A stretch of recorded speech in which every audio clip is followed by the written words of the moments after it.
자, 마지막 시간입니다, 여러분들. 힘내시고요. 자, 보시니까 28번 문제부터 뭘 쳐야 되죠? 28페이지 28번 문제부터 봅니다. 아까 뭐 부당해산 부인 특례는 여러분, 부당해산 부인 특례는 그 두 가지 유형이 있잖아요. 우리가 항상 여러분, 배우자 직계존비 속간 이월가세 특례가 나오면 배우자 또는 직계존비 속간에 이월가세 특례가 나오면 이월가세 특례는 항상 문제 풀 때 여러분들이 갑을병 이렇게 내려오는 그림, 이렇게 갑을병 이렇게 해놓고 문제 푸시라고 그랬고, 그 다음에 부당행위 계산 부인 특례는 자 특수관계자간에만 적용되고, 특수관계자간에 부당행위로 계산된 그 부당행위 계산을 부인하는 특례잖아요. 자, 요거 최근에 지금 안 나왔지만 잘 여러분들 보시야 되겠습니다. 두 가지를. 그럴 때 부당해산 부인 특례는 두 가지 유형이 있어요. 하나는 특수관계자 간에 증여 후 우회 양도가 있고, 증여 후 우회 양도. 증여 후 우회 양도가 나오면 항상 여러분들이 증여 우회 양도는 증여자, 수증자, 제3자 이렇게 해놓고 문제 푸시고, 여러분들이 그 다음에 또 하나는 특수관계자 간에 그럼 아까 나왔던 시가은 낮게 저가로 양도하거나, 그 다음에 시가은 높게 고가로 양수. 자, 취득했을 때 특례 적용되죠. 특수관계자 간인지 확인하고, 남남 사이는 특례 적용 안 되고, 시가은 낮게 양도하거나 높게 취득을 해야지, 시가보다 높게 양도하거나 낮게 취득하면 특례 적용 안 돼요. 헷갈리니까 어떻게 외웠어요? 저도 세법 고수입니다. 이거고. 그 다음에 얘는 무조건은 아니고, 조세 부당해산 부인 특례는 반드시 조세 부당한 감소가 있어야 되는데, 요걸 다 여기다 놨네. 조세 부당한 감소가 있어야 되는데, 그 조세 부당한 감소 판단을 어떻게 하느냐, 조세 부당한 감소가 있었는지 그 부당한 감소 판단을 어떻게 하느냐. 그러면 얘는 아까 나왔다시피 시가와 대가의 차이가 자, 금액으로 얼마? 3억 원 이상 차이 나거나, 또는 시가와 대가의 차이가 시가의 몇 프로예요? 5% 이상 차이가 날 때 조세 부담 감소가 있다고 그랬잖아요. 그래서 요거 합니다. 자, 그러면은 요 구조죠, 요 두 가지. 그러면 요거 한번 좀 이따 나오니까 보겠습니다. 일단 28번 문제부터 풀어볼게요. 다음은 소득세법에서 부동산 임대 관련 사업소득에 대한 내용이다. 이 중 틀린 것을 모두 고르세요. 그랬습니다. 1번에 공익사업과 무관한 지역권, 지상권 대여하고 얻는 소득은 사업소득이 아니라 기타 소득에 해당한다. O, X요. X입니다. 올해 이거 꼭 알아들었죠. 2028년 올해 개정세법. 그래서 지역권, 지상권 대여소득은 공익사업과 무관한 것은 원칙적으로는 뭐라고요? 사업소득이 올해부터는. 공익사업과 관련한 지역권, 지상권 대여소득은 뭐고? 기타소득이고. 그래서 요거 자, 올해 꼭 알아두셔야 되는데, 지상권, 지역권이요. 지상권이나 지역권 요거 자, 공익사업과 사업과 자, 관련된 것은 지상권, 지역권, 대여소득은 요거 뭐고요? 기타소득이고. 공익사업과 요거 무관한 요 지상권, 지역권, 대여소득은 요거 뭐고? 사업소득이고. 그래서 원칙적으로 올해부터는, 작년까지는 구별 없이 무조건 지역권, 지상권, 대여소득은 기타소득이었다가, 올해는 공익사업과 무관한 지역권, 지상권, 대여소득은 뭐라고요? 요거 사업소득이라는 거. 공익사업과 관련된 것만 기타소득이고요. 아시겠습니까, 여러분? 그래서 요거를 꼭 여러분들이 올해 꼭 알아둡니다. 2018년도 개정세법. 자, 그래서 1번은 요거 공익사업과 무관한 지역권, 지상권, 대여소득이니까 요거 사업소득입니다. 1번 X. 2번 질문 봅니다. 거주자가 3주택 1호 또는 1세대당 주거용 면적이 60제곱미터 이하이면서 엔드 기준가 3억 원 이하인 소형주택은 올해까지는 주택수 3주택 계산할 때 제외하죠. 자, 3주택 이상을 소유하고 주택과 토지를 임대하고 받은 보증금 등의 합계액이 얼마요? 3억 원인 경우 간주임대를 계산해서 사업소득 총수금액에 산입한다. O, X요.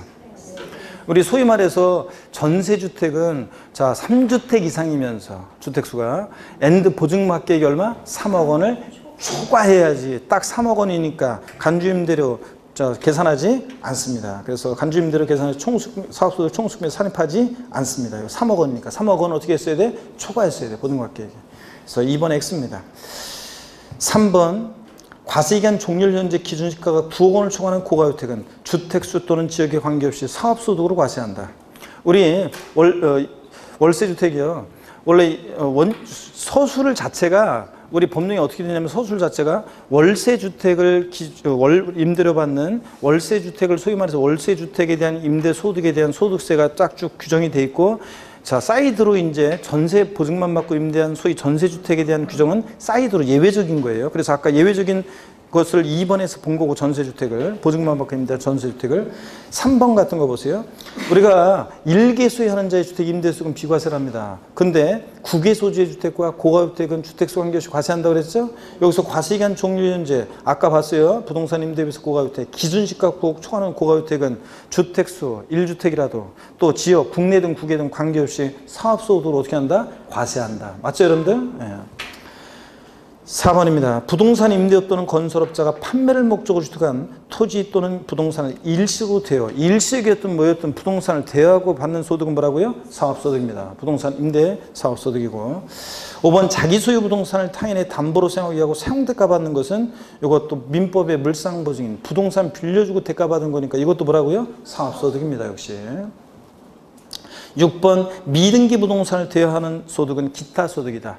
실질과세원칙상 부동산 또는 부동산 상해 권리 대여로 인한 소득이 사업소득인데 임대 사업소득인데 미등기 부동산도 포함이죠. 미등기 부동산 대여 소득도 뭐라고요? 사업소득입니다. 이것도 사업소득이에요. 기타 소득 X입니다. 그래서 1번, 2번, 6번이 틀렸습니다. 29번 주택 임대 소득의 비과세입니다. 양가로 1번 1개 이하의 주택을 수요하는 자의 주택 임대소득은 뭐한다? 비과세입니다. 딱 하나인 사람. 단 고가주택 임대소득과 9개 소재의 임대주택은 주택수 관계없이 1주택이라도 어떻게 한다? 과세합니다. 그때 주택수 계산 OX가 아니에요. 그때 주택수 계산 기억번 주택수 계산할 때 다가구주택은 전체를 어떻게 한다? 하나의 주택으로 봅니다. 국세에서 다가구주택은 하나의 주택으로 보되 구분 등기된 경우는 각각 1개 주택으로 계산하고요. 같은 전체 한 개의 주택으로. 니은번 공동소유주택은 갑지분 60%, 을지분 40%. 공동소유주택은 지분이 가장 큰 자의 소유 계산합니다. 공동소유자 각각의 소유 계산한다 이러면 틀려요. 갑지분 60%, 을지분 40%는 지분이 가장 큰 자의 소유 계산하되 지분이 가장 큰 자가 2인 이상일 때 어떻게 하고요? 각각의 소유 계산하고요. 세목별 종합에서 지난주에도 봤습니다. 디귿번 주택수 계산할 때 본인과 배우자가 각각 주택을 소유하는 경우 자 부부도 소득세 계산은 개인주의과세니까 소득세는 따로따로 계산하지만 주택수 계산할 때 부부는 어떻게 한다? 합산합니다. 주택수 계산할 때 부부는 합산하고요. 리을번 주택수 계산에 있어서 임차 또는 전세받은 주택을 전대하거나 전전사하는 경우 해당 임차 또는 전세받은 주택은 누구의 주택으로 계산합니까? 임차인, 전세받은 자의 주택으로 계산합니다. 바꾼다 뻔하지 임대인의 주택으로 주택수 계산한다. 아닙니다. 일개 소유하는 자의 주택 임대 비과세에서 주택수 계산 임차인, 전세받은 자의 주택으로 계산합니다. 전대, 전전사 할 때. 자, 28페이지 양가로 2번으로 갑니다. 해당 과세기간에 총 수익금액 계획이 얼마 이하인 자의 주택 임대소득은 올해까지는 비과세합니까? 얼마? 2천만 원. 올해까지 1년에 해당 과세기간의 총 수익금액 계획이 얼마예요? 2천만 원. 올해까지는 2천만 원 이하인 자의 주택 임대소득은 비과세입니다. 작년 시험에 나왔죠? 1,800만 원일 때 비과세입니다.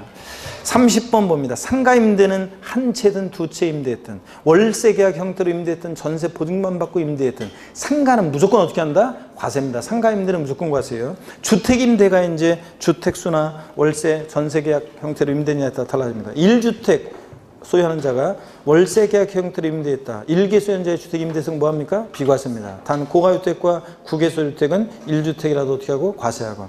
근데 전세주택은 1주택 전세 보증금만 받고 보증금이란 말 들어있으면 전세 보증금만 받고 임대했다 보증금만 받고 그러면 과세 안 합니다. 1주택일 때 이거 가로를 주의해 보세요. 이거 질문을 많이 하는데 전세주택은요 고가주택이라더라도 기준가 9억 초과하는 고가주택이라 할지라도 전세주택은 과세한다 안 한다? 안 합니다. 1주택일 때. 자, 월세주택이 과세하는 거죠. 고가주택일 때. 2주택일 때 월세주택은 3주택일 때 무조건 과세합니다. 전세주택은 2주택까지는 과세하지 않습니다. 몇 주택 이상이어야 돼? 3주택 이상이면서. 엔드 보증합계액이 얼마? 3억 원을 초과해야지. 딱 3억까지는 아니고요. 자, 됐습니다. 넘어가시면 양도세 3입니다. 자, 양도세 3에도 또 좀 깊고 중요한 내용들이 나오고 있습니다. 먼저요, 여러분요. 장기 보유특별공제 대상. 올해, 작년에는 장기 보유특별공제가 안 나왔지만 올해는 나온다고 그랬어요. 시험에 나오는데 장기공제 대상인 거 아닌 것을 특히 올해 잘 보셔야 됩니다. 적용 대상. 장기 보유등재는 국내에 소지하는 등기되고 3년 이상 보유한 토지 건물 및 조합원 입주권이 대상인데, 자, 국내 소지해야지 국외 소지하는 자산을 해준다 안 해준다? 안 해줍니다. 다른 나라 국가경제가 신경 써야 장기 보유 유도 안 해줘요. 미등기한다면 배제합니다. 등기돼야지. 3년 이상 보유해야지. 3년 미만 보유한 자산은 장기제 해준다 안 해준다? 안 해줍니다. 장기 보유 등재 문제 풀 때는 항상 3년 이상 보유를 항상 염두에 두고 문제 푸셔야 되고, 또 왼쪽 보니까 토지, 비섬용 토지 포함입니다. 비섬용 토지도 장기제 대상이 됩니다. 비섬용 토지 배제한다 그러면 틀려요. 비섬용 토지 포함해서 토지, 건물, 자 1세대 다주택 포함입니다. 조정 대상 지역이 아니면은 조합원 입주권 대상입니다. 토지, 건물, 조합원 입주권. 근데 조합원 입주권은 반드시 조합원으로부터 취득한 것은 포함한다, 제외한다? 제외합니다. 원조합원 입주권만 대상이지. 꼭 확인하시고, 가로도 조합원 입주권 나오면. 그 다음에 토지, 건물, 조합원 입주권 이외 자산은 아니고요. 또 적용 대상, 조정 대상 지역 외에 지역은 1세대 2주택 이상 다주택자도 장기제 받을 수 있어요. 근데 오른쪽 조정 대상 지역 내에서 1세대 2주택 입주권 포함해서 주택 수합이 2주택 이상이거나 1, 3주택 입주권 포함해서 주택 수합이 3주택 이상, 다주택자가 원정 다주택은 장기제 받을 수 있다 없다? 없다는 거. 그래서 조정 대상 지역 내 1세대 2주택 이상 다주택자 장기제 받을 수 없다. 조정 대상 지역 외의 지역은 받을 수 있다. 꼭 구별합니다. 장기 보유등재액은 동그라미 1번 양도 이게다가 양도 가액으로 아까 바꿔서 나왔었죠? 양도 책에다가 차장이니까 가로 안에 조합원 입주권을 양도할 때는 관리처분계획 인가전 주택분의 양도 차액으로 한정해서요. 보유기한별 공제를 곱해서 계산한 금액으로 합니다. 일반적인 경우에는 장기제 공제율은 보유연수에 몇 프로씩? 3%씩. 근데 처음에 3년 이상 산업 미만은 3, 3은 9는 아니고 양도차익이 처음에 시작은 몇 프로? 10%부터. 그 다음부터는 이제 보유연수에 3%씩 적용해가지고 10년 이상이면 최대 몇 프로까지? 30%까지 공제해줍니다. 근데 고가주택 같은 양도소득세가 과세되는 1세대 1주택의 경우는 보유연수에 8%씩 적용해가지고 3년 이상 산업 미만이면 8, 3, 24. 10년 이상이면 이런 식으로 해서 몇 프로까지 최대? 80%까지 공제해줍니다. 장기 보유등재와 기본공제 비교는 여러분이 우리 요약집에 그대로 있는 거고 쭉 비교해서 읽어봅니다. 기본공제, 하여튼 기본공제는 뭐만 아니면요? 미등기 양도만 아니면 싹 다 깔아준다고 그랬습니다. 여러분들 쫙 여러분들 비교해서 보시고, 거기 비교해서 조정 대상 지역 내 1세대 1주택 이상 다주택자도 기본공제는 받을 수 있습니다. 비섬용 토지는 장기제, 기본공제 둘 다 됩니다, 여러분들. 비고장도 했을 때 장기제 받을 수 있어요. 다만 1세주택에 대한 확대 적용만 안 해주는 거지. 하여튼 기본공제는 싹 다 깔아줍니다. 여러분 쭉 읽어보시고요. 1번 봅니다, 문제. 다음은 양도소득세에 있어서 장기 보유등재에 관한 설명이다. 옳은 것을 모두 고르면 몇 개인가? 1번. 자, 요건 조금 이제 깊은 것들 나와 있어요. 공제 대상은 토지 건물로서 보유한이 3년 이상인 것 및 부동산을 취득할 수 있는 권리 중 조합원 입주권, 가로 안에 조합원부터 취득한 것도 포함. 맞습니까? X입니다. 조합원부터 취득한 것은 제외합니다. 2번, 조합원 입주권을 양도하는 경우에 장기 보유등재 계산 시 양도차액은 관련 법령에 따른 관리처분계획 인가전 주택분과 조합원 입주권의 양도차액을 합한 금액으로 한다. 그래서 아까 조합원 입주권의 양도차액을 합한 금액이에요? 아니잖아요. 관리처분계획 인가전의 주택분에 한정한다고 했잖아요, 아까. 아이고, 자, 우리 배웠습니다. 심화이론부터. 뭐냐면, 자, 우리가 의시점이 관리처분계획 인가일이면, 관리처분계획 인가일 전에 종전주택, 종전 건물과 부속 토지가 있어요. 종전주택이 있었습니다. 그러면, 자, 관리처분계획 인가가 나면 종전주택 다 때려부시고 조합원 입주권을 받잖아요. 그랬을 때 이 조합원 입주권이 대상인데, 다만 조합원 입주권은 원조합원 입주권만 대상이고, 요거 조합원으로부터 취득한 것은 포함한다, 제외한다? 제외하고. 자, 그럴 때 조합원 입주권에 대해서 장기 보유등재는 관리처분계획 인가 전에 때려부신 이 종전주택의 양도 차익에 한정해서 장기 보유등재 공제율을 곱한 금액을 공제해 주는 거예요. 그런데 자, 얘를 인정해 주고 싶은 건데 얘는 혼적도 사라지고 없으니까 조합원 입주권을 장기제 대상으로 추가했습니다. 그래서 조합원 입주권의 장기 보유등재액은 입주권 자체에 대한 이 양도 차익, 요거 아니라고 그랬습니다. 관리처분계획 인가를 전에 때려부신 이 종전주택의 양도차익에 한정해서 공제를 정합니다. 그런데 시험에 지금 여기 질문은 자, 조합원 입주권의 장유재액은 관리처분계획 인가를 전에 종전 건물과 부속토지 그 주택의 양도차익에 조합원 입주권의 양도차익 요거를 합한 금액을 공제합니까? 아닙니다. 관리처분계획 인가를 전에 종전 건물과 부속토지 그 주택의 양도차익에 한정하는 거지 입주권 양도차익 아닙니다. 여러분 아시겠습니까 여러분? 그래서 조합원 입주권의 양도차익을 합한 금액으로 한다. 이게 틀렸어요. 그 다음에 3번 조합원 입주권에 대한 장기 보유동지액을 공제하는 경우에 보유기한은 기존 건물과 부수토지 취득일로부터 관리처분계획 조합원 입주권의 양도일까지로 한다. 그래요? 아닙니다. 입주권 양도일 아니라고 그랬습니다. 여기 보세요. 조합원 입주권 보유기한에 따라 3년 이상 4년 미만 4년 이상 5년 미만 보유기한에 따라 공제해 줄 때 그 보유기한 어떻게 계산하냐? 때려부신 이 종전 옛날 이 때려부신 이 주택의 건물과 토지의 부속토지의 종전주택의 취득일로부터 관리처분계획 인가일까지로 해가지고 요 기간의 보유기간에 대해서 보유기간에 따라 공제를 해주는 거지. 요 보유기간에 따라 그런 거지. 여기 보세요 여러분들. 요거 조합원 입주권 양도일까지로 한다.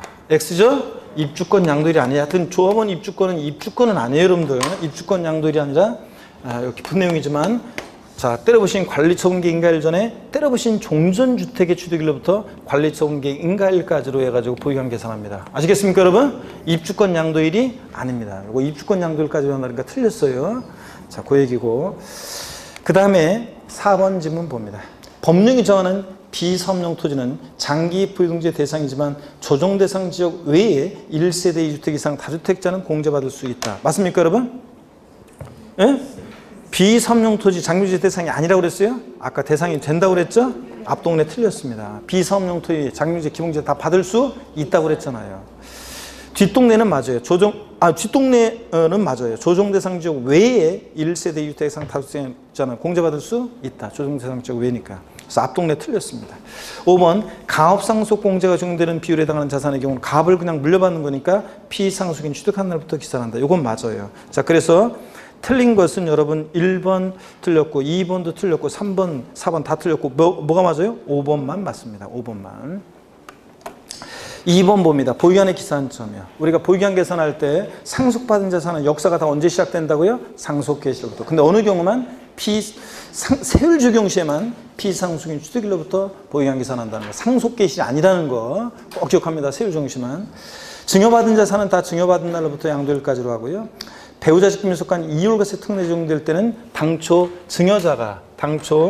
배우자 직김 속한 이율과세 특례가 적용될 때는 당초 증여자가 취득한 날로부터 자 양도일까지로 계산한다고 그랬습니다. 그랬잖아요. 배우자 직김에서부터 증여받아서 5년 내 양도한다. 이율과세 특례가 적용될 때는 자 납세무자는 수증자인데 취득가격이나 취득시킨다. 누굴 기준으로 판단한다? 취득가격이나 취득시킨다. 누굴 기준으로 판단해요? 예? 증여자가 당초 취득했을 때부터 양도일까지 보유기한 계산한다고 그랬습니다. 그랬잖아요. 예, 이거. 자, 그 다음에 3번입니다. 취득가액을 환산가액으로 하는 경우에 환산가액 플러스 필요금 계산공제 합체 금액이 실제 지출된 자본적 지출과 양도비용 합계액보다 큰 경우에는 실제 지출된 자본적 지출과 양도비용 합계액을 필요금비로 할 수 있다. O, X예요. X입니다. 적을 때 그렇게 할 수 있는 거지. 예? 자, 큰 경우에는 아닙니다. 이거 우리 여길 보세요, 여러분들. 어떤 얘기냐면 여길 지울게요. 그러면 자, 여길 지우고 우리 요 얘기입니다. 우리가 좀 이따 나오니까 좀 이따 보면서 할게요. 시간을 좀 줄이기 위해서. 자, 어떻든 간에 이거는 환산가액 플러스 필요금계산공제 합친 금액이 실제 지출된 자본주택과 양도비용 합계액보다 적을 때 이 실제 지출된 자본적 주택과 양도비용 합계액을 필요금비로 할 수 있는 거지. 크니까 둘 중 어떤 거로 해? 큰 거로 하는 거예요. 둘 중 큰 거로. 자, 그래서 3번 X입니다. 이따 또 나와요. 양도차익 계산을 한번 보세요. 원칙적으로 양도차익 계산은 실거래가를 적용합니다. 실제 양도한가에 실제 취득한가에. 근데 추계 결정 보세요. 장부 등 증빙 서류에서 해당 자산의 양도 당시 또는 취득 당시 실거래가액 인정 확인할 수 없다. 그러면 콕 집어서 추계 결정 경정이란 말이 나올 때 양도가액 분명할 때 양도가액은 어떻게 추계 결정 경정한다? 매, 감, 기여. 환산가액 들어가면 돼야 안 돼? 안 되고요. 취득가액이 콕 집어서 불분명할 때 취득가액을 추계 결정 경정할 때 어떻게 추계 결정 경정한다? 매, 감, 환, 기여. 이때는 기준가도 들어가요. 근데 디귿번 환상가액은 취득가액을 추계할 경우 적용하지만 양도가액을 추계할 경우 적용하지 않는다. O, X요. 맞잖아. 양도가액은 매감기니까 환상가액은 취득가액을 추계할 때만 매감한기 이렇게 환상가액은 추계할 가액을 적용하는 것이지 양도가액을 추계할 때는 적용하지 않습니다. 매감기니까. 맞습니다. 디귿번. 3번이요. 양도책을 계산함에 있어서 양도가액을 실거래가액에 의하는 때는 취득가액도 뭐에 따르고? 실거래가액에 따르고. 양도가액을 기준가에 의하면 취득가액도 뭐에 적용한다? 취득가액에 따른다. 요거 양도가액과 취득가액의 동일 기준 적용 원칙이었죠, 여러분? 양도가액에서 취득가액이 결정되는 겁니다. 동일 기준 적용 원칙 맞고요. 넘어가서 보겠습니다. 동그라미 4번 필요경비 산정 원리입니다. 필요경비 산정 원리. 자, 보시니까 필요경비 산정 원리를 보니까 먼저요. 원칙적으로 취득가액을 실거래가에 의하는 경우에는 그 필요경비 산정 원리 요약집이 다 있어요. 자, 우리가 양도가액에서 공제되는 이거 우리가 양도책 계산할 때 여기 봅니다. 이쪽 와서 한번 볼까요? 양도책 계산 시에 양도가액에서 필요경비를 빼서 양도책을 구할 때 그 필요경비에는 그 자산을 취득하면서 들어간 취득가액 그리고 기타 필요경비가 있잖아요. 기타 필요경비. 자, 그래서 양도가액에서 취득가액 등 기타 필요경비를 공제해서 우리가 양도책을 구합니다. 그럴 때 취득가액이 확인된다. 그럴 때는 이제 취득가액이 확인될 때는 여러분 보세요. 취득가액이 확인될 때는 실취득한 가액을 적용한다. 그럴 때는 이제 기타 필요경비는 자본적 지출액과 양도비용 합한금액을 필요경비로 한다고 그랬습니다. 그랬죠, 여러분들? 네, 그런데 취득가액이 만약에 불분명해서 취득가액이 확인이 안 돼요.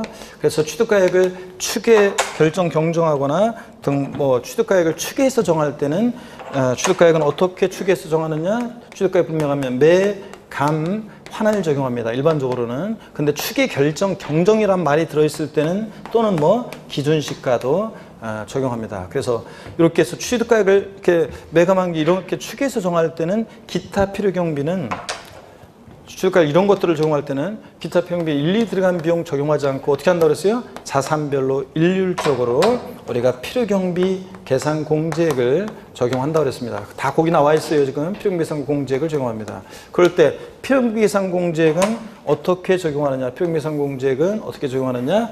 필요경비가 계산 공제를 나왔다. 며칠 되기 전에 그러면 부정탄다? 371. 그래서 토지, 건물 같으면 취득 당시 기준유가, 양도당시가 아니라 취득 당시 기준유가예요. 양도당시가 아니라 기준가의 3%. 미등기 양도하는 토지 건물은 필요경비 계산 공제 적용을 배제하는 것은 아니고 0.3% 불이익은 있지만 인정한다. 그럴 때 취득가액을 여기 보세요. 취득가액을 특별히 환상가액으로 할 때는 매매사라액이나 감정가액이나 기준가로 할 때는 무조건 기타 필요경비는 필요경비 계산 공제하고 끝나는데 여기 잘 보세요. 취득가액을 특별히 환상가액으로 할 때는 환상가액 플러스 필요경비 계산 공제 합친금액과 아까 나왔었죠? 실제 들어간 자본적 지출액과 양도비용 합한금액하고 비교해서 자, 요 환상가액 플러스 필요경비 계산 공제 합친금액이 이거보다 적을 때는 이 금액을 필요경비로 한다고 돼 있어요. 근데 아까는 문제는 요 두 개 합친 게 이거보다 요게 더 크대요. 그러면 근데 이거로 한다고 그러니까 틀렸죠? 그래서 둘 중 양도책을 최소화하기 위해서는 둘 중 큰 것을 선택해서 공제받을 수 있다는 얘기입니다. 양도책을 최소화하기 위해서는. 그렇죠, 여러분들? 특별히 이렇게 요구하고 비교해서 선택해서 공제할 수 있는 것은 환상가액으로 할 때만 그렇다. 아시겠습니까, 여러분? 다음 주에 또 문제 나옵니다. 동영모사에서. 자, 봅니다. 30페이지. 필요경비 산정원리 거기 봅니다. 원칙. 취득가액을 실지 축한 가액을 적용하면 기타 필요경비는 자본적 취득과 양도비용 합한금액입니다. 그렇죠, 여러분들? 근데 한쪽 가르친 2번 예외를 보세요. 취득 당시 실거래가액이 인정 확인되지 않아서 취득가액을 매감한 또는 기준시가 추계해서 정할 때는 기타 필요경비는 필요경비 계산 공제 합친금액을 기타 필요경비로 합니다. 한쪽 가르친 3번 특례요. 근데 특별히 취득 당시 실거래가액 인정 확인되지 않아서 취득가액을 특별히 매감한 게 중에서 환산가액으로 할 때, 환산취득가액으로 할 때는 필요경비는 기억번 환산취득가액 플러스 필요경비 계산 공제 합친금액과 니은 자본적 취득가 양도비용 합한금액하고 둘 중 어떤 거? 큰 금액을 필요경비로 할 수 있다는 거. 니은의 금액이 더 크면 니은의 금으로 한다. 아시겠습니까, 여러분? 5번 필요경비계산공제, 양도차익을 추계해서 수정할 때 기타 필요경비는 필요경비계산공제액을 적용하는데 그럴 때 필요경비계산공제액, 토지 건물은 취득 당시 균일가, 양도 당시가 아니에요. 취득 당시 균일가에 공제율 몇 프로? 3%. 취득 당시 균일가가 1억이면 공제율 3% 하니까 필요경비계산공제액은 얼마가 돼? 300만 원 이런 식으로. 미등기는 배제하는 건 아니고 몇 프로? 0.3%. 1,000분의 3. 지상권, 전세권, 등기된 부동산 임차권 몇 프로? 가로넣기 하셔야지 몇 프로? 7%. 나머지는 몇 프로? 1%입니다. 자, 그래서 필요경비가 계산공제를 나왔다. 며칠 기록하면 부정타느냐? 3, 7, 1입니다, 여러분. 5번 봅니다. 아니구나. 5번 봅니다. 나머지는 거기 그 손가락 표시는 읽어보시면 되는 내용이고. 5번 소득세법상 갑은 국내에 소유하는 토지를 배우자인 고자 을에게 증여했고 을은 증여받은 토지를 증여받은 날부터 5년 내 특수관계 없는 병에게 양도한도 가정한다. 자, 이에 대한 설명으로 옳은 것은 단 비성토지는 아니고 양도양 시 등기되어 있고. 자, 이거 배우자로부터 증여받아서 몇 년 내 양도하고 있어요? 5년 내 제3자 양도했습니다. 그럼 이런 것이 특례죠? 자, 갑의 취득 당시 가액은 2억이고 을이 증여받을 당시 가액 5억이고 병에게 양도한 가액은 7억이다. 자, 그러면 양도세 납세의무자는 누구라고요? 예? 을입니다. 자, 이율과세 특례에 나오면 항상 갑을병에서 납세의무자는 누구다? 수증자을. 근데 취득가액이나 취득시기는 다 누굴 기준으로 판단해? 증여자. 이 얘기입니다. 그래서 여기 1번 지문입니다. 30페이지 맨 오른쪽 양도세 납세의무자는 누구라고요? 을입니다. 수증자 을이고 그 다음에 2번 양도채 계산 시 공제되는 취득가액은 5억입니까? 아닙니다. 증여자가 취득한 가격으로 하니까 얼마여야 돼? 2억으로 해야 되고. 그러면 양도차익은 양도가액 7억에서 얼마를 빼요? 2억을 빼니까 양도차익은 얼마입니까? 5억이고 양도차익은 5억이 돼야 되는 거고 5억이고. 자, 그 다음에 3번 증여 당시에 납부한 증여세는 양도차익 계산 시 필요경비에 산입해서 공제받을 수 있다. 아까 원래 기납부한 상속세나 증여세는 옛날에 상속증여세 냈던 상속세나 증여세는 이번에 팔면서 양도세 계산 시 필요경비에 포함 안 하잖아요. 근데 이율과세 특례 적용될 때는 예외적으로 필요경비에 산입해서 공제받을 수 있다고 그랬습니다. 맞고요.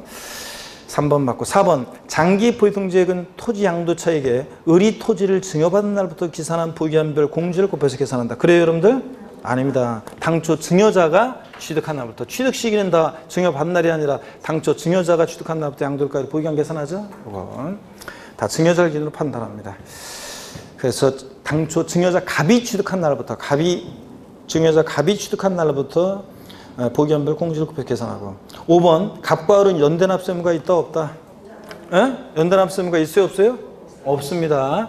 배우자 직계접의서는 어차피 한 사람한테 부과하면 연대책임 지는 것과 똑같으니까 연대납세의무 있어요 없어요? 없어요. 자, 그래서 연대납세의무 있다 틀렸습니다. 없고요. 그 다음에 6번 증여 이율과세 규정을 적용할 경우에 1세대 1주택 비과세 양도에 해당하는 경우는 이율과세 특례를 적용한다 안 한다? 안 해요. 어차피 비과세니까. 5번도 주의하라고 그랬어요. 자, 7번도 주의하라고 했어요. 양도소득세 비과세에서 제외되는 1세 1주택인 고가주택을 양도할 때, 자, 양도세 계산 시 취득가액은 5억 원이다 그랬습니다. 맞습니까, 여러분? 자, 여러분 보세요. 1세대 1주택을 증여받아서 양도할 땐 특례 적용 안 해요. 1세대 1주택인 고가주택을 여기를 보세요. 1세대 1주택인 고가주택을 증여받아서 양도할 때 특례 적용해요 안 해요? 안 해요. 그러면 특례를 적용 안 하니까 증여자가 취득한 가격이 2억, 증여받은 당시 가격 5억, 양도한 가격이 7억이에요. 그러면 자, 이율과세 특례를 적용 안 하니까 취득 가격은 어떤 거로 해야 돼요? 당초 증여자가 취득한 특례 적용 안 하니까 특례를 적용하면 당초 증여자가 취득한 가격으로 양도세 계산하는데 특례 적용 안 하니까 증여받은 당시 가격 5억을 취득가격으로 합니다. 아시겠습니까 여러분? 1세대 1주택인 고가주택의 경우에 특례를 적용 안 하니까 이렇게 문제가 나올 수 있다고 그랬잖아요 제가. 특례 적용 안 하니까 이 의미도 알아둬야죠. 자, 취득가격은 얼마로 한다? 5억 원. 증여받은 당시 가격으로 합니다. 당초 증여자가 취득한 가격이 아니라 특례 적용 안 하니까. 그래서 7번도 맞습니다. 그래서 옳은 것은 3번, 6번, 7번이 옳습니다. 여러분. 아시겠습니까 여러분? 예. 그 다음에 6번 보겠습니다. 동형모의사 또 문제 나와요. 자, 배우자 직계임속간 증여받아서 양도할 때 이율과세 특례 적용 안 하는 경우 이제 쭉 이제 배우자로부터 증여받아서 양도 당시 혼인관계가 소멸된 경우는 특례를 적용해야 안 해요. 혼인관계가 소멸된 경우 특례 적용해야 안 해요. 다 그러면 법원 가서 왜 이혼하려고요? 성격 차이예요. 다 그런 식으로 양도당시 혼인관계가 소멸된 경우에 특례 적용 안 한다 그러면 다 그렇게 한다고 그랬잖아요. 이혼 신고 제출한다고 가짜로. 근데 사망으로 그러니까 양도당시 혼인관계가 소멸된 경우는 특례를 적용하는데 취득가격 그러면 증여자가 취득한 가격으로 합니다. 근데 사망으로 혼인관계가 소멸된 경우는 특례 적용해야 하네요. 안 하지. 악용의 소지가 없잖아요. 또 수용당해서 2년 내 증여받은 자산을 수용당해서 2년 내에 증여받은 날로부터 2년 내 수용당해서 양도하는 경우 특례 적용하겠어요? 안 하겠어요? 안 합니다. 수용당한 경우. 1세대 1주택 증여받아 양도할 때 특례 적용 안 해. 1세대 1주택인 고가주택을 증여받아서 양도할 때 특례 적용하지 않습니다. 또 이율과세 특례를 적용해서 계산한 결정세액이 특례를 적용하지 않고 계산한 결정세액보다 더 적어. 그럼 뭐라 특례를 적용해? 특례 적용하지 않습니다. 그런 것들도 깊은 내용이지만 우리 세법 고득점을 위해서 다음 주에 또 한번 보겠습니다. 문제를 동영모의사를 통해서. 6번 문제 봅니다. 소득세법상 고자 갑이 특수관계인인 고자 을에게 등기된 국내 소주의 토지를 증여하고 을이 그로부터 3년이 되는 날에 그 토지를 갑을과 특수관계 없는 고자 병에게 양도한 경우 관한 내용으로 틀린 것은 그랬습니다. 1번 을이 갑의 배우자인 경우 그러면 이제 배우자로부터 증여받아서 몇 년 양도하는 거예요? 5년 내 양도한 거니까 이율과세 특례죠? 이제 이율과세 특례로 문제 푸는 거예요. 그러면 을의 양도책 계산 시 취득가액은 갑이 토지를 취득한 당시 취득가액으로 한다. 그렇죠? 증여자가 취득한 가격으로. 이 경우 을이 증여받은 자산에 대해서 납부하거나 납부할 증여세 상당인 경우 필요경매 산입해서 공제받을 수 있습니다. 예외적으로 이율과세 특례 적용될 때. 2번 을이 갑과 증여 당시는 혼인관계가 있었으나 양도 당시 사망으로 혼인관계 소멸된 경우 특례 적용해야 하네요. 안 한다고 그러지. 악용의 소지가 없잖아요. 둘 중에 한 사람 세금 포탈하려고 너 죽어 내가 살을게 이렇게 안 되잖아요. 특례 적용 안 해. 그러니까 양도책 계산 시 취득가액은 수증자 을이 토지를 증여로 취득한 당시 실거래가액으로 한다. 그렇죠 여러분들? 특례 적용 안 하니까 증여받은 당시 가격을 취득가격으로 하고. 3번 을이 갑의 자녀인 경우 그럼 이율과세 특례죠? 배우자 입김속간 토지 양도책 계산할 때 사업인정보실부 소급해서 2년 이전에 증여받은 경우로서 공시법 규정에 따라 혐의해서 수용된 경우는 내구지로 양도한 거 아니죠? 특례 적용해야 하네요. 안 해. 그러니까 양도에서 공제할 취득가액은 을의 토지를 증여로 취득한 당시 실거래가격으로 한다. 맞죠? 증여받은 당시 가격으로. 특례 적용 안 하니까요. 4번 을이 갑의 배우자인 경우 토지에 대한 장기 보유등재액은 역시 이율과세 특례입니다. 토지 양도차익 갑이 토지를 취득한 날로부터 기산한 부기한별 공제를 곱해서 계산한다. 자, 이율과세 특례 적용되니까 배우자로부터 증여받아 5년 양도하니까 취득 시기는 누가 취득한 때부터? 증여자가 갑이 취득한 때부터 부기한 계산하고. 맞죠, 여러분? 장기 보증제 정의주든 실중주든 다. 5번 을이 갑의 배우자 및 직계존비속 외의자인 경우 그러면 이거예요. 배우자 직계존비속으로부터 지금부터 5년 내 양도하면 여기 보세요. 이율과세 특례인데 지금 이거는 배우자 직계존비속 이외의 특수관계자로부터 배우자 직계존비속 이외의 특수관계자로부터 배우자 직계존비속 이외의 특수관계자 삼촌, 조카, 형제 뭐 이런 식으로 사촌 이렇게 배우자 직계존비속 이외의 특수관계자로부터 증여를 받아서 제3자에게 양도를 했는데 몇 년 양도했을 때 5년 내 양도했다. 이율과세 배우자 직계존비속 이외의자가 나요. 그러면 이제 증여 후 우회양도 부당해산부인 특례가 적용됩니다. 그렇죠, 여러분들? 요거는 특수관계자로부터 증여받아서 5년 양도했다고 무조건 특례 적용되는 게 아니라 조세의 부당한 감소가 있어야 돼요. 그 판단을 증여 후 우회양도는 어떻게 하느냐? 수증자가 부담하는 요 증여세액과 수증자가 부담하는 증여세액과 수증자가 양도한 것에 대한 양도소득세액 계산해서 요 두 개 합친 금액이 당초 증여자가 직접 제3자에게 양도했을 것이라고 가정해서 계산한 요 양도소득세액보다 뭐 할 때요?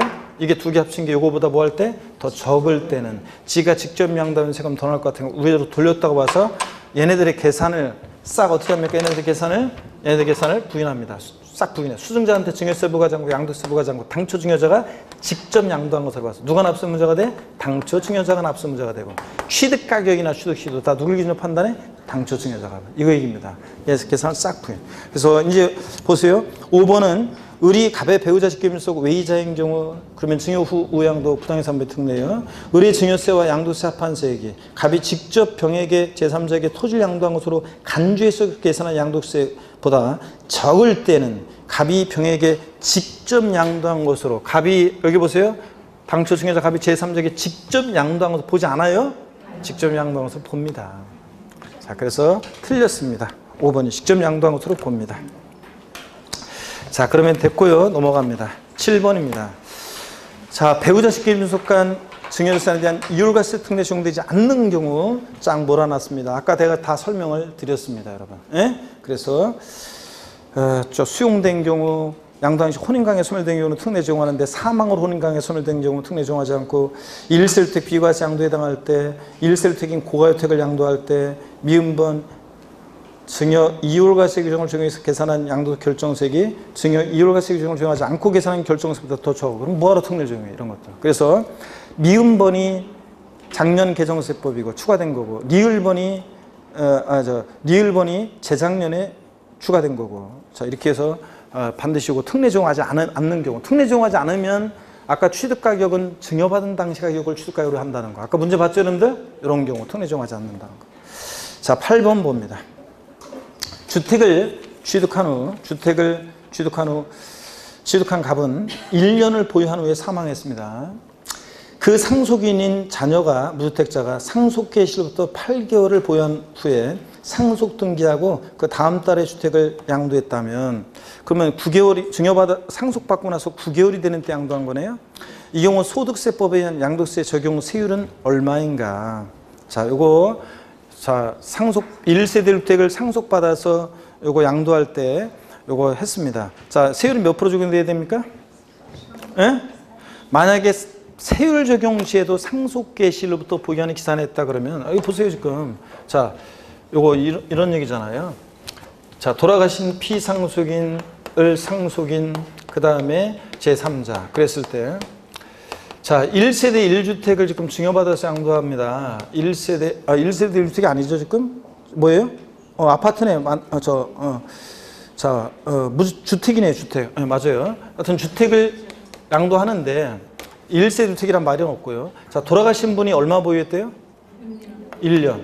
그 다음에 상속인이 9개월이 되는 때 상속 개시되고 나서 8개월에 있다가 한 달 더니까 같은 9개월 정도에 보유하다가 양도했습니다. 그러면 자, 우리가 이거 했잖아요. 세율 몇 프로 적용되느냐? 세율 적용 시에 상속 개시부터 양도까지로 했다 그러면 이게 1년 미만이니까 일반적으로 주택은 몇 프로예요? 40%였겠지만 자, 상속받은 자산 어느 경우에만 세율 적용 시에는 피상속인 주택일부터 양도까지로 하니까 1년 이상 보유했으니까 뭐라고요? 6에서 42% 초과 누진세율이 적용된다는 얘기입니다. 1번이 정답입니다, 여러분. 이해되십니까, 여러분? 이런 문제예요. 세율 적용 시 보유한 기산 좀 알고 있는지. 9번 봅니다. 9번. 갑은 다음과 같은 아파트를 양도했다. 소득세법에 의한 양도소득 금액은 얼마인가? 취득일이 2012년 9월 1일, 양도일이 2018년 8월 16일. 자, 취득가액이 실거래가로 7억이고요. 기준시가 5억 5천만 원이고요.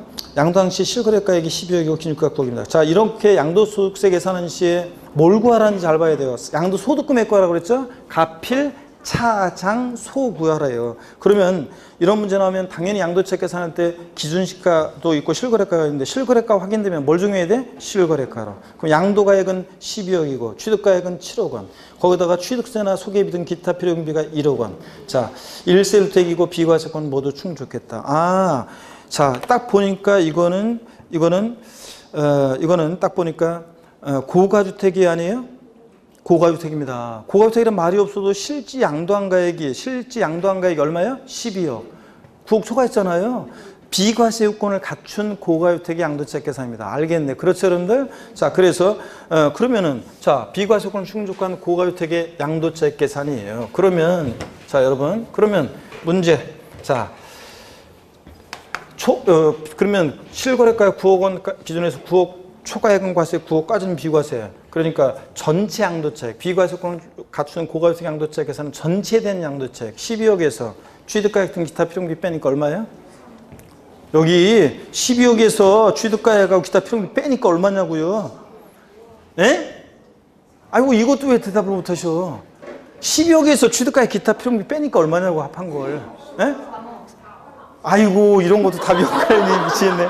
자, 12억에서 7억하고 실거래가로 해야지. 7억하고 기타 필요경비 1억 원 합치니까 얼마예요? 8억 원. 12억에서 8억 빼니까 얼마예요? 12에서 8을 빼니까 얼마냐고. 4억. 오늘 집에 늦게 가겠다. 곱하기 자 일반적인 전체에 대한 양도차익 곱하기 구호까지 비교하면 빼기 위해서 안 분하죠. 전체에 대한 양도차익 곱하기 양도가액분의 양도가액 마이너스 얼마? 9억 원이요. 그래서 이거 얼마예요? 3, 4, 12. 12분의 10이니까 얼마입니까? 12분의 10이니까 얼마냐고 1억이지. 하니까. 아, 이거 큰일 났네, 여러분들. 자, 1억 원. 그러면 양도차익 나왔어요. 그러면 양도소득금액 구하라 했으니까 가필, 차, 장기 보유별 공제는 안분계산하고 구한 이 양도차익에다가 보유한별 공제를 이용하는데 일반적인 토지 건물은 보유연수 3%씩인데 양도세 과세될 1세주택은 보유연수 몇 프로씩 이용한다고 했어요? 아까 8%씩. 몇 년 보유했어요, 이거? 6년. 예? 6년 아니에요. 잘 따져봐요. 5년 이상 6년 미만이지. 5년 이상 6년 미만이죠? 6년을 되지는 않았잖아요. 이거 보면은. 내가 틈이 그렇게 만들어놨 건데. 자, 5년 이상 6년 미만이지. 그러면 보유연세 8%씩 적어가니까 8호 40. 공제율 40%입니다. 1억에 40%니까 얼마예요? 1억에 40%니까 얼마냐고. 4천만 원. 그래서 양도차익에서 장기공제 4천을 빼니까 1억에 4천 빼니까 얼마입니까? 6천만 원. 양도소득금액이요. 가필, 소 6천만 원이잖아요. 그래서 여러분들 아이고 이게 무슨 이게 찬수인데 무슨 자 그래서 비과세 요건을 충족한 고가혜택 양도차익 계산입니다. 한번 해보시고요. 나중에 혼자서 해봐. 조용히 해보시고 10번으로 넘어가겠습니다. 자 10번 보세요. 거주자가 건물을 신축한 그 건물의 취득일부터 몇 년 이내에 건물 양도하는 경우로서 환산가액을 그 취득가액으로 계산하는 경우. 알겠네요, 이거. 자, 건물 취득하고 나서 몇 년 내요? 신축하고 나서 몇 년 내? 5년 이내. 5년에 체크합니다. 두 개 중에 고르기. 5년 이내에 해당 건물 양도하는 경우로서 환산가액을 취득가액으로 하게 되면 사람들이 악용할까봐 환산가액으로 하면 세금을 좀 줄인다고 그랬잖아요. 해당 건물 환산가액의 몇 프로에 해당하는 금액을 양도소 결정세에 더합니까? 요거 페널티 건물 신축하고 나서 5년 이내에 양도하면서 자 양도세 계산 시에 저 환산가격으로 양도세 계산하면 그러면은 양도세 계산하면 자 해당 건물 환산가액의 몇 프로? 5%. 100분의 5. 5%에 해당하는 금액을 양도세 결정세에 더한다고 그랬잖아요, 여러분들. 요거 2018년도 올해 신설된 규정 반드시 알아두라고 그랬잖아요. 꼭 무조건 꼭. 자, 이 규정은 계속 이어집니다. 31페이지. 이 규정은 양도세 산출세액이 없는 경우에 적용해요, 적용하지 않아요? 양도세 산출세액이 없는 경우에도 어떻게 한다? 적용한다고 그랬습니다, 여러분. 아셨죠? 요거. 자, 문제집에서도 했었어요. 다시 한번 확인합니다. 포인트 어떤 건지. 시험에 바꾼다 그러면 여기 지금 제가 고르기로 해놓은 걸 요걸 바꾸는 거예요, 이렇게. 11번, 이거 10번 꼭 알아두고 개정세법. 11번 봅니다. 소득세법 시행령에 정하는 조정대상 지역 내 소지하는 등기된 주택을 거주자가 2018년 4월 1일 이후에 양도하는 경우 양도소득세에 관한 설명으로 틀린 거예요. 이건 나중에 이제 또 나와요. 동형모의고사에서 한번 봅니다. 모의고사 출제했고 조정대상 지역과 관련한 우리 양도세 내용을 이 문제를 통해서 싹 몰아놓은 거예요. 그래서 우리가 조정대상 지역 내에는 1세주택 비과세, 장기 보유통제, 세율지원과 관련해서 나오거든요. 자, 그 얘기 나왔습니다. 1번, 2017년 8월 3일 이후 취득한 주택이라면 향후 양도하는 경우에 1세주택 비과세 적용을 받기 위해서는 보유한 지역에 몇 년 거주해야 돼? 2년 이상 거주해야 한다. 그렇죠? 조정대상 지역일 때, 주택 양도할 때. 2번, 1세대가 1주택과 1조합 주권을 보유하다가 그럼 입주권도 주택수 계산에 포함하죠? 1세대 몇 주택이에요? 2주택. 주택을 양도하는 경우 장려유지 받을 수 있다 없다? 없습니다. 다주택은 조정대상 지역 내에. 3번 위 동그라미 2의 경우에 기본공제는 적용받을 수 있어요 없어요? 기본공제는 미등기양도만 싹 다 깔아줍니다. 공제 받을 수 있습니다. 4번 입주자로 선정된 지위 조합원 입주권 제외니까 아파트 분양권을 말합니다. 자 1년 6개월 보유하고 양도하는 경우에 100분의 40의 세율을 적용한다. 일반적으로 조정대상 지역이 아닌 지역은 토지, 건물, 부동산에 관한 권리, 분양권 같은 애들 1년 미만이면 50, 1년 이상 2년 미만이면 40, 2년 이상일 때 6에서 42%예요. 근데 조정대상 지역 내 분양권 전매했을 때는 보유한 관계없이 무조건 몇 프로라고 그랬어요? 50%입니다. 1년 6개월이어도 50%가 아니라 40%가 아니라 50%입니다. 그죠, 여러분들? 그래서 요거 4번 틀렸습니다. 5번 조정대상 지역 내 1세대 3주택에 해당하는 2주택 이상 3주택 다주택 양도했을 때 1년 미만 보유하고 양도하는 경우에 기본세율 6에서 42%에다가 자 1세대 2주택자면 10% 추가세율 할증세율 적용하고 1세대 3주택 이상자는 몇 프로? 20%를 할증한 세율과 그리고 26에서 62%까지 요 세율과 1년 미만 보유했으니까 원래 주택은 1년 미만이면 몇 프로예요? 40%. 요 세율을 적용해서 동일한 대상이 두 개 이상의 세율이 당할 때는 각각 해당되는 세율 중에서 산출세 구한 다음에 둘 중 어떤 거? 큰 것을 그 세액으로 합니다. 맞죠, 여러분? 요거. 그래서 요 11번 문제는 반드시 올해 조정 대상 지역 내 주택을 양도했을 때 관련한 내용을 요 문제 한 문제에 싹 다 들어 있습니다. 반드시 이해됩니다. 12번입니다. 다음은 양도세 신고 납부에 관한 설명이다. 옳은 것은 그랬습니다. 1번에 2018년 9월 16일에 상업용 건물 양도하는 경우에 2018년 11월 16일까지 양도세 신고 납부한다. 그래요? 아닙니다. 양도일이 속하는 달의 말일로부터 며칠? 양도일이 속하는 달 말일부터 언제까지? 2개월. 9월 16일이니까 11월 30일까지지. 11월 30일. 양도일이 속하는 달의 말일로부터 2개월이니까 11월 30일까지입니다. 그 다음에 2번 납부할세액이 1,400만 원인 경우 납부기한이 지난 날부터 2개월 이내에 700만 원을 분할 납부할 수 있다. 그래요? 아닙니다. 양도세는 이 재산세, 종부세와 달리 1천만 원 초과하면서 2천만 원 이하, 2천만 원 초과 나눠서 2천만 원 이하일 때는 1천만 원 초과하는 금액 분할 납부. 납기내 최소 얼마? 1,000 깔고 나머지 금액. 그러니까 얼마예요? 400만 원. 자, 분할 납부 가능합니다. 자, 이래서 틀렸고. 그 다음에 3번입니다. 토지거래계약 허가구역 내 토지를 매매에 있어서 2018년 4월 20일에 매매대금 청산하고 2018년 5월 4일에 허가도 받은 경우 6월 30일까지 예정시효 납부한다. 아까 했잖아요. 허가 전에 대금 청산됐어. 어떤 게 나중인지만 보면 돼요. 허가일이 속하는 달에 말일로부터 2개월이니까 언제 해야 돼? 7월 5월 4일 허가일이 속하는 5월 4일 허가일이 속하는 달 말일부터 2개월이니까 언제까지입니까? 7월 31일까지입니다. 7월 31일까지예요. 7월 31일까지 예정 신고해야 되고. 4번 부담부 증여의 채무에 해당한 부분으로서 양도로 보는 경우에 그 양도일이 2018년 7월 15일이라면 2018년 9월 30일까지만 예정 신고 납부할 수 있다. 그래요? 아닙니다. 양도일이 속한 달에 말일부터 부담부 증여는 몇 개월? 3개월 내니까 언제? 10월 8, 9, 10, 10월 31일까지 예정신고 납부할 수 있습니다. 9월 30일까지만 할 수 있다는 거 틀렸죠? 5번 봅니다. 예정신고기한 내 무신고, 과소신고 했어요. 다음 연도에 확정신고기한까지 확정신고를 하거나 수정신고하면 해당 이 예정신고 불성실에 대한 무신고, 과소신고 가산세 몇 프로 깎아준다? 50%를 감면한다. 2018년 올해 개정세법이죠? 반드시 알아둡니다, 여러분. 이것도 올해 개정세법이에요. 자, 넘어갑니다. 자, 끝이 보이네요, 이제. 끝이 보이네.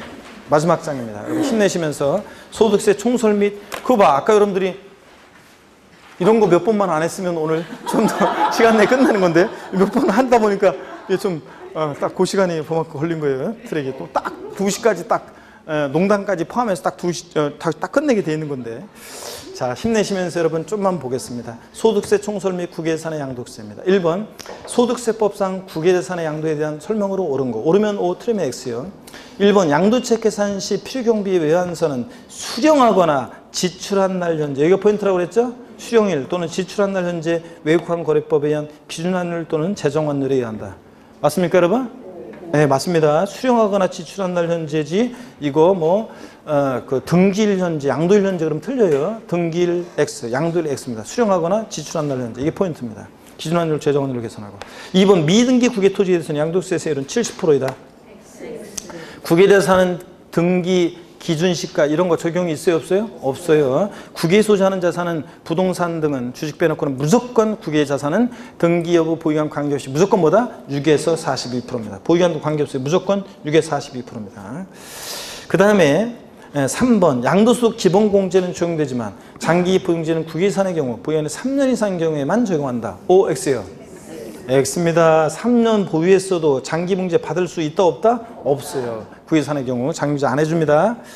기본공제는 받을 수 있어요. 그때 장기보유 안 해주고. 4번 국외산 양도가액은 실거래가액이 있더라도 양도한 현황을 반영한 시가액에 하는 것이다. 아니에요. 뭐든지 실거래가로 계산해요. 실거래가액이 없을 때 그날의 현황을 반영한 시가로 계산하는 거죠. 실거래가액이 있더라도 시가로. 틀렸습니다. 실거래가액이 있으면 실거래가랍니다. 그 다음에 5번 물납은 허용되지 않으나 분할 납부는 가능하다. O, X요. 국외재산의 경우 물납 안 돼요. 근데 분할 납부는 그냥 깔아준다고 그랬잖아요. 분할 납부는 깔아줍니다. 물납은 안 되고 분할 납부는 되고요. 장기 보유제는 안 되지만 기본제는 되고요. 국외재산의 경우.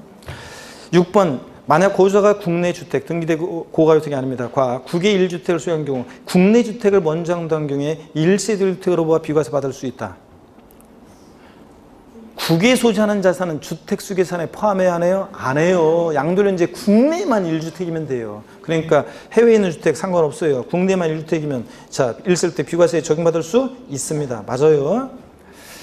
자, 그 다음에 7번 국외자산 양도에 대한 납세무자는 양도인지 계속해서 국내 3년 이상 주소고수 등 고자의 양도에 하나여 과세한다. O, X요. 시험에 여러 번 나왔어요. 국외자산 양도세 납세무자는 비고자 안 되고 고조해야 되는데 고조도 그냥 고조 안 되고 몇 년 이상? 5년 이상 주소고수 등 고자만이 납세무겠습니다. 3년 아니에요. 5년입니다. 자, 8번입니다.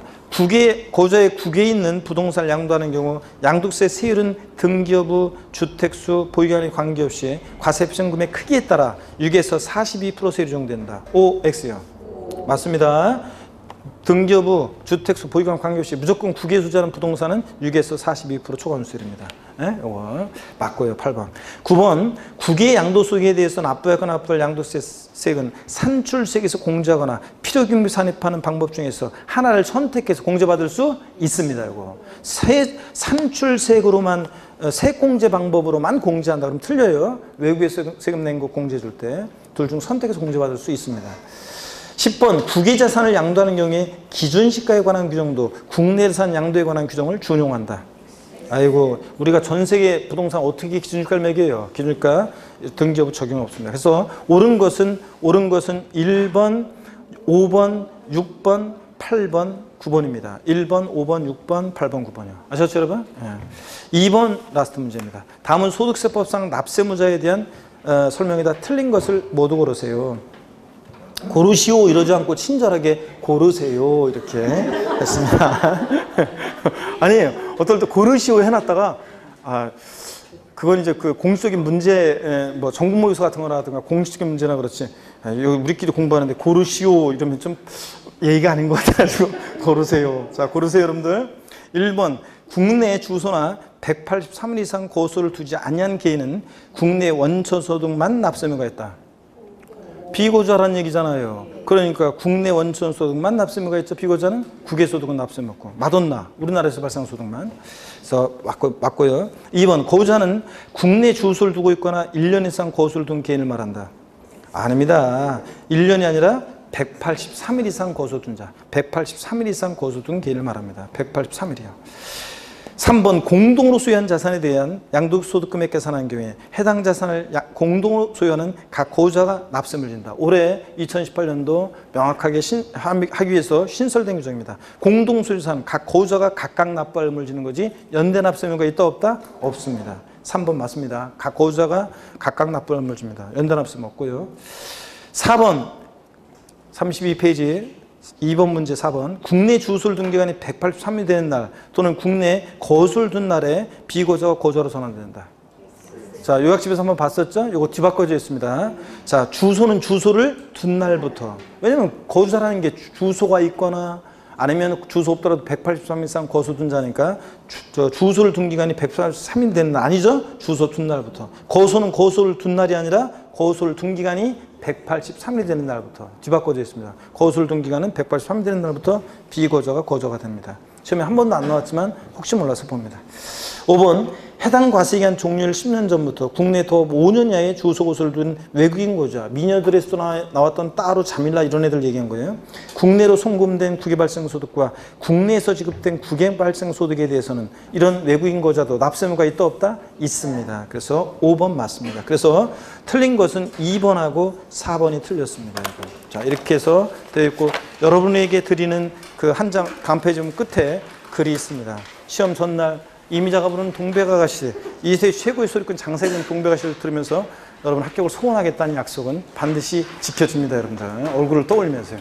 자 여러분 고생 많으셨고 이번 주 이제 자 지난주 특강 들었는데 반드시 몇 번을 보고 가셔야 돼요. 시험장에 아셨죠? 그래서 다음 주에 첫해 동영모의고사 1주차 시작할 때 요거 일단 첫 주는 일단 요 특강집을 훑어보고 그 다음에 정독해서 읽어보고 외우는 것들은 다니면서 막 외우시고 그리고서 다음 주에 동영모의고사 응시하시고요. 아시겠습니까 여러분? 네. 그리고 이제 또 계속 끝나고서도 또 시험 보셔야 됩니다. 나중에도. 자, 그렇게 하고요. 제가 사진 찍은 다음에 인사하고. 자, 잠깐만. 하여튼 고생하신 여러분 앞으로 남은 기간 끝까지 열심히 하겠노라 다짐하는 의미에서 우리 힘찬 박수 치면서 마치겠습니다. 고맙습니다. 수고하셨습니다. 자, 여기 나오세요. 일단.